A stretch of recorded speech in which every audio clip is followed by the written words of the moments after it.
आणि माझ्या मागे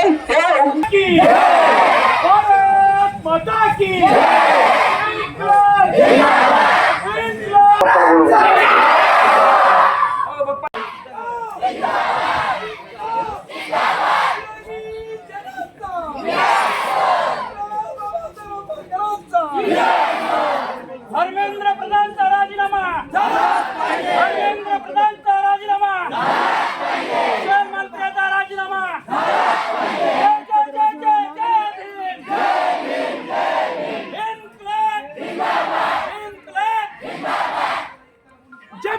मोदी डरता है, अरे जब मोदी डरेगी तानाशाही, अरे मोदी तेरी तानाशाही।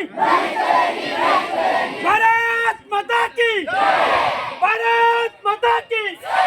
इनकलाब, अरे इनकलाब।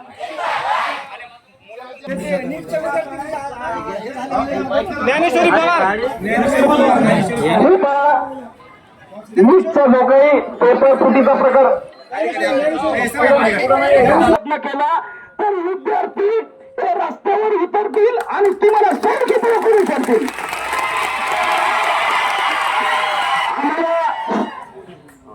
या फेसबुक लाईव्हच्या निमित्तानं जे काही पाहत आहेत त्यांना माझं एक सांगणं आहे की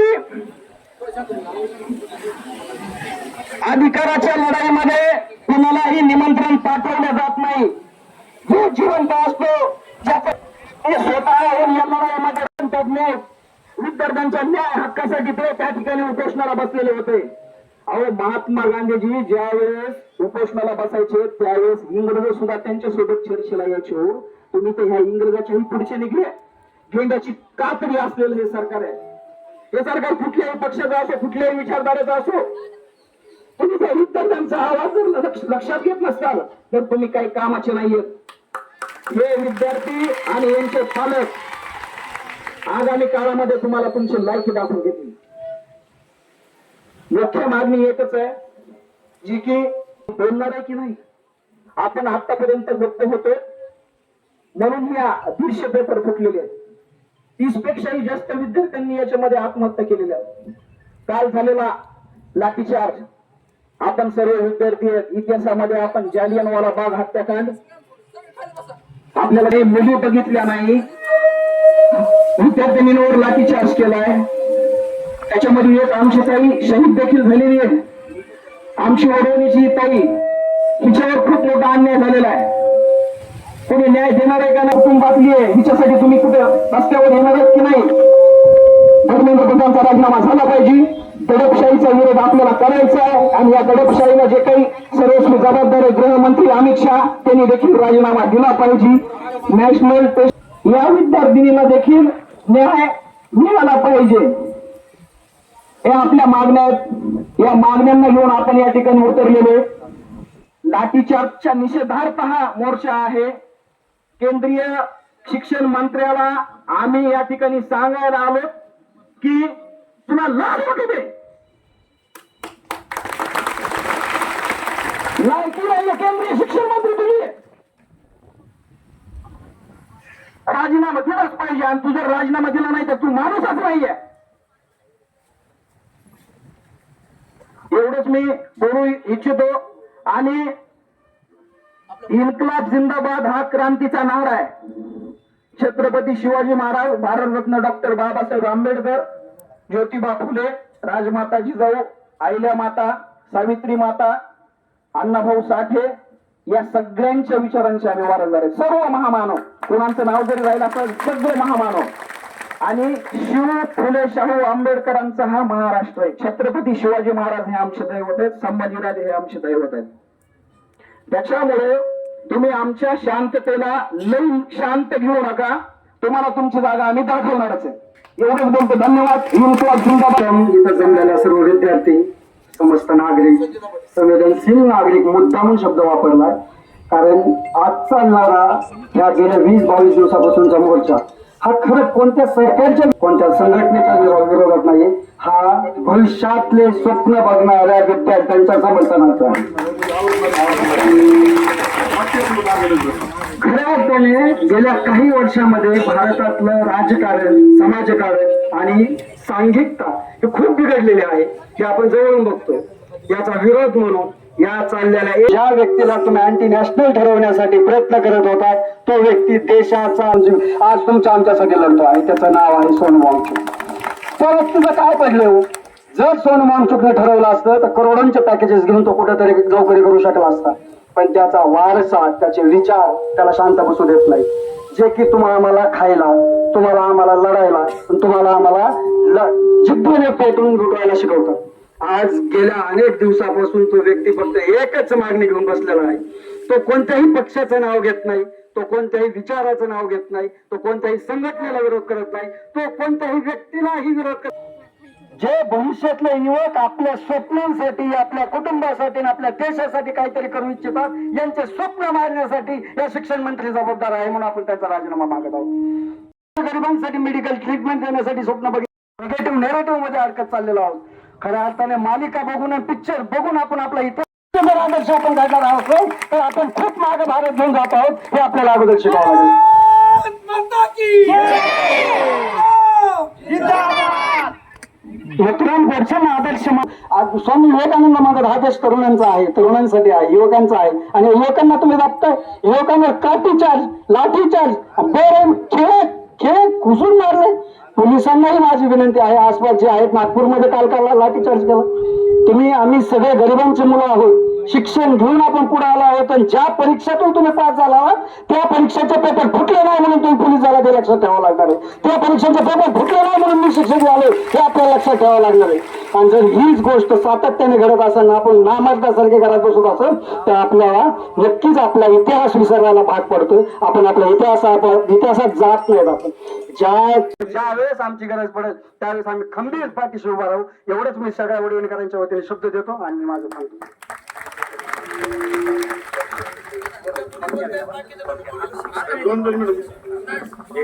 सर्व धर्माचे, सर्व पक्षाचे, सगळ्या विचारसरणीचे लोक या ठिकाणी जमलेलो आहोत. यातून आपल्याला आपली जी एकता आहे, जे लोक तिथं वरी राजकारणात बसून आपल्याला जाती जातीमध्ये, संप्रदायामध्ये, वेगवेगळ्या गटामध्ये विभागून राज्य करण्यात आहे, शिकवलेलं आहे की हा देश ज्या वेळेस तुम्ही तुमचा जो अन्यायाचा आणि अत्याचाराचं जे लिमिट आहे तुम्ही पार करता, त्यावेळेस हे सगळे लोक या एक होतात आणि ते आक्रमण करतात. डॉक्टर बाबासाहेब आंबेडकरांनी आम्हाला सांगितलं होतं, शिका, संघटित व्हा आणि संघर्ष करा.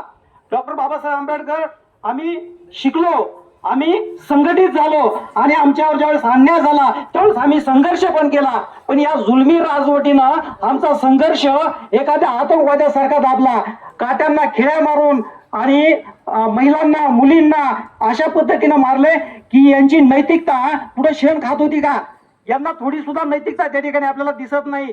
असे जर आपण रील्स आणि जर व्हिडिओ जर बघितले ना, तर अक्षरशः असा मनाचा तीळ पापड होतो आणि असा राग येतो, डोळ्यातून पाणी येतं. हे विद्यार्थी आहेत, करती है पुलिस आगे करती है. हे जे सरकार आहे, ज्या शिक्षणाला डॉक्टर बाबासाहेब आंबेडकरांनी वाघिणीचं दूध म्हटलेलं आहे, या दुधामध्ये भेसळ करून दिली जाते आपल्याला. हे शिक्षण सुद्धा आपल्याला व्यवस्थित दिलं जात नाहीये. आज जो आपला इतिहास आहे त्या इतिहासाला मोडून दाखवलं जातंय. आताच पाठीमाग छत्रपती शिवाजी महाराजांचं साम्राज्य देशामध्ये, मराठा साम्राज्य कुठपर्यंत पसरलं याचा एक नकाशा होता NCERTच्या पुस्तकामध्ये, तो सुद्धा या सरकारनं हटवलेला आहे. म्हणजे महाराष्ट्राचं जे आधिपत्य आहे पूर्ण देशावरचं, हे सुद्धा यांना आपल्यापासून लपवायचंय. म्हणजे आपण विचार काय करायचा आहे, आपण काय ठरवायचंय हे सुद्धा शासन ठरवतंय. शैक्षणिक विद्यार्थी आणि माझे मित्र, आज आपण सर्व पालक वर्ग असो किंवा इथे सगळे एज्युकेटेड लोक जमलेले आहोत आणि आपण ज्या न्यायासाठी आपण दिल्लीचं दार ठोकवलं, तिथे पण आपल्याला न्याय देण्याऐवजी त्यांनी आपल्यावर लाठीचार्ज केला. आणि लहानपणापासून आपल्याला सांगितलं की तुम्ही you are the students of future of our country. असं आम्ही जर आमच्या फ्युचरसाठी जर आम्ही स्टँड घेत आहोत, तर तिथं आमचा आवाज दाबण्यासाठी जर लाठीचार्ज सारख्या असल्या तुच्छ गोष्टी आमच्यावर केल्या जातात, तर हा आवाज कसा दाबवण्याचा प्रयत्न करत आहेत. आणि हे पेपर NCERTचे असोत किंवा नीटचे नाही किंवा क्लॅटचे पेपर फुटत नाहीत, युनिव्हर्सिटी लेवलचे सुद्धा पेपर इथे लीक होतात आणि ही वस्तुस्थिती आहे. आणि लेकरांना पण वाटतं की आपल्याला तो पेपर भेटतोय, मग आपण कशाला याच्यासाठी दारा ठोकावं लागतात. तर मग हेच नॉलेज जर आम्हाला तुम्ही तिने जर दिलं तर याच्यात काय चूक आहे? हे आम्हाला नॉलेज एक फेअर एज्युकेशनसाठी जर आम्ही तुम्हाला मागत आहोत फेअर एज्युकेशन, तर तुम्ही हे देण्याऐवजी डायरेक्ट तुम्ही आमच्यावर लाठीचार्ज करता. आमच्यापर्यंत पोहोचवण्याचा, आमचा आवाज ऐकण्याची जर तुमच्या क्षमता नसेल, तर तुमच्या त्या गादीवर जर जी तुम्ही शपथविधी घेतली ती काहीच हे नाहीये. आणि ज्या गादीवर तुम्ही आमच्यासारखे लोक तुम्हाला बसवतात, त्याच गादीच्या खाली खेचणं पण काम आम्हीच करू शकतो, हे सरकारने विसरू नये. पद्धतीने जर शांत करत असताल तर या सरकारला काहीच अर्थ नाही. तुम्ही देशाच्या बाहेर दौरे करता आपले देश डेव्हलप करण्यासाठी. जर तुम्ही या देशाच्या अंतर्गत अशांतीचा जर तुम्ही भाग होऊ शकत नाही, त्यांचा आवाज ऐकू शकत नाही, तर तुमच्या बाहेर केलेल्या दौऱ्याचा काय उपयोग? मी सरकारला एवढाच जाब विचारू शकते, जर तुमचे क्षमता नसेल ही विद्यार्थ्यांचा आवाज ऐकण्याची आणि त्यांना पारदर्शक शिक्षणाची सोय करून देण्याची, तर तुमचा इथे खुर्चीवर बसून काहीच उपयोग नाही. जे विद्यार्थ्यांना पाहिजे ते तुम्ही प्रोव्हाइड करणं तुमची एक गरज आहे. एवढंच बोलून मी माझे 2 शब्द संपवते. एवढं आम्ही जर आमचे घरचे जर शिक्षण प्रोव्हाइड करतात आणि आम्हाला काय भेटतं तर पेपरमध्ये पेपर लिकिंग. हे पेपर लिकिंग आतापर्यंत फक्त नीटचा बाहेर पडला. युनिव्हर्सिटीचे दर्जाचे देखील पेपर BA आणि अशा विविध ज्यांनी ग्रॅज्युएशन केले त्यांना जॉब्स भेटत नाही, कारण कंपन्यांना तर माहितीये यांनी कुठल्या लेवलचं. जर आमच्या एज्युकेशन सिस्टीम मध्ये असेल तर आम्ही तितके आमचं कॅल्क्युलेट करू नये, एवढीच माझी विनंती आहे. आणखी एक विद्यार्थिनी लहान दिदी आपल्या इथं आलेली आहे, ती देखील बोलणार आहे. दिदी काय नाव आहे तुझं? तनुजा उपाळे. कितवीला तू? 9वीची विद्यार्थिनी आहे. हे पहा, एवढ्या लहान लेकरांना सुद्धा हे महत्व कळालं. मी तिच्याकडे माहिती देतो. आज इथे जमलेल्या विद्यार्थी आणि खूप इथे जमलेल्या व्यक्तींना, कारण की आज आपण इथे जमलेलो आहोत हे सगळ्यांना कारण तर माहितीच आहे. कारण ज्या वेळेस दिल्लीमध्ये मोर्चा काढला गेला आणि त्या मोर्चामध्ये विद्यार्थी होते, विद्यार्थ्यांना न्याय मिळेल का? हो, तर मिळणारच. कारण की हा कोणाचा कोणत्याही अशा जाती धर्माचा किंवा पक्षाचा यांच्या विरोधात मोर्चा नाही. हा म्हणजे फक्त विद्यार्थ्यांचा मोर्चा आहे आणि हा विद्यार्थीच ती. त्या विद्यार्थ्यांचा मोर्चा तुम्ही कितीही दडपायचा प्रयत्न जरी केला ना तरी तो मोर्चा दडपणार नाही म्हणजे नाहीच.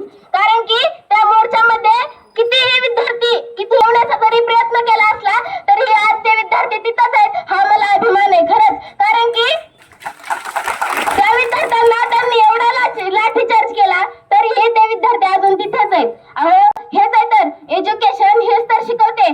कारण की जर आपल्याला एज्युकेशन नाही मिळाली तर त्या एज्युकेशन त्या अन्यायाविरोधात कशी वाचा फोडायची हे तर आपल्याला एज्युकेशन शिकवते. आणि हे एज्युकेशन म्हणून तर एज्युकेशन घेतो. विद्यार्थी घडवण्याचं काम करतात आणि इथे सगळ्यांना बोलण्याची इच्छा आहे, आक्रोश सगळ्यांच्या मनात आहे, सगळ्यांच्या भावना लक्षात येतात. पण काही वेळच आणि थोडं विद्यार्थी असल्यामुळे आपण ती गोष्ट लक्षात घ्या. दिलगिरी व्यक्त करतो. मी नागवेळ सरांना विनंती करतो की त्यांनी बोलावं. त्यानंतर विद्यार्थिनी पवार दिदी आणि काही विद्यार्थिनी निवेदन देतील. भारत माता की इन्कलाब इन्कलाब. सर्वप्रथम या ठिकाणी इथं उपस्थित असलेले सर्व विद्यार्थी, त्यांचे पालक, सर्व वेगवेगळ्या पक्षाचे सर्व नेते मंडळी. आता त्या छोट्याशा एवढ्या लेकराला कळालं 9वीच्या की हा मोर्चा कुणाच्या, कुठल्या पक्षाच्या, कुठल्या जातीच्या, कुठल्या धर्माच्या विरोधात नाहीये. हा जो मोर्चा आहे हा अन्यायाच्या विरुद्ध आहे. तुम्ही आम्हाला शाळेमध्ये जायला चांगले रस्ते करून दिले नाही. अलीकडून पलीकडे जायचं असलं तर आम्हाला या ठिकाणी नदीला पाणी आलं जाता येत नाही. 8 दिवस आमची शाळा बुडते, महिना आमची शाळा बुडते. आम्हाला चांगल्या शाळा उपलब्ध करून दिल्या नाही, खाजगी करून ठेवलं तरी आम्ही शिकतोय. पण जर आमच्या या ठिकाणी पेपर फुटीमध्ये तुम्ही सहभागी होत असलात, जर तुम्ही आमचं भविष्य पुढचं खराब करत असलात तर या ठिकाणी तुम्हाला या ठिकाणी आम्ही असं सहजासहजी सोडणार नाही. जहाल भाषेमध्ये सांगतो आपण. कारण की मी बघतो आता ज्या आईवडिलांना चटणीमध्ये टाकायला तेल नाही, व्याजाने कर्ज काढून या ठिकाणी 2-2, 3-3 वर्ष या ठिकाणी बाहेर त्यांना शिकवावं लागतंय आणि त्याच्या लेकराला या ठिकाणी शेवटी 2-3 रिपीट करून नीट सारखे असं घरी बसून राहावं लागतं. मग या ठिकाणी आम्ही घरी बसून राहण्यापेक्षा जेलमध्ये राहू असं या ठिकाणी मी सरकारला ठणकावून सांगतो. कोणाला सुट्टी भेटणार नाही, मग पक्षातले असो किंवा विरोधी पक्षातले असो. ज्या वेळेस अन्यायाला या ठिकाणी अन्याय होईल त्यावेळेस आम्ही या ठिकाणी पूर्ण ताकदीने उभा राहू. आणि ही जी विचून द्यायचं ना, जोपर्यंत आपल्याला न्याय भेटत नाही तोपर्यंत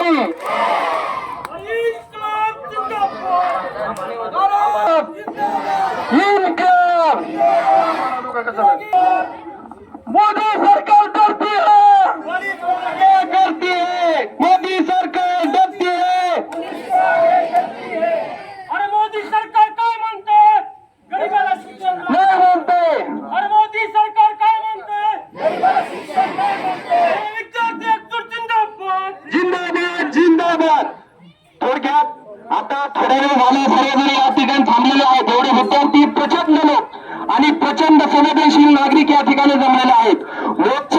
मोर्चा कशासाठी तर मोर्चा हा न्याय मागण्यासाठी होणाऱ्या अन्यायासाठी आणि अन्याय जे होतो याला वाचा पोचण्यासाठी मिनिटं श्रद्धांजलीसाठी उभा राहायचं आणि त्याच्यानंतर राष्ट्रगीत होईल.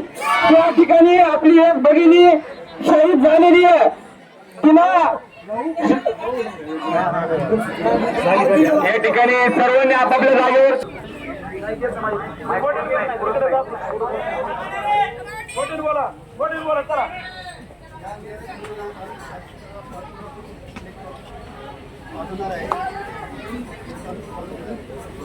धन्यवाद.